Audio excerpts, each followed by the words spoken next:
છે। હું ધોરણ 7માં ભણું છું। મારું ગામનું નામ રેવાના મોડે છે।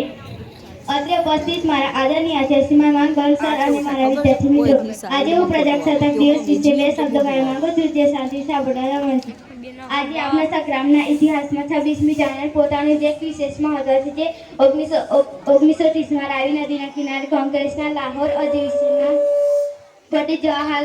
પંડિત જવાહરલાલ નહેરુ દ્વારા એક પ્રતિજ્ઞા લેવામાં હતી કે જ્યાં સુધી ભારતના લોકોને આઝાદી ન મળે ત્યાં સુધી આ સ્વતંત્રતા અચળ ચાલુ રહેશે।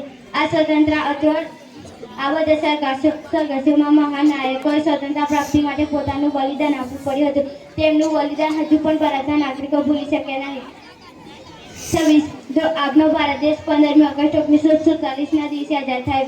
આપના ભારત દેશ બંધારણ ઘડવા માટે બંધારણ સભાની રચના કરી, જે બંધારણ સભા 2 વર્ષ 11 મહિના 18 દિવસે કરી, જે 26 નવેમ્બર 1949ના દિવસે 240 સભ્યોએ તેના પર સહી કરી સ્વીકારી। 26મી જાન્યુઆરી 1950ના દિવસે અમલમાં મૂકી। તેથી આ અમલની તારીખને ગણતંત્ર દિવસ અથવા પ્રજાસત્તાક દિવસ તરીકે ઉજવીએ છીએ। પ્રજાસત્તાક દિન એ રાષ્ટ્રની ભાવનાની પ્રેરણા આપનાર તહેવાર છે।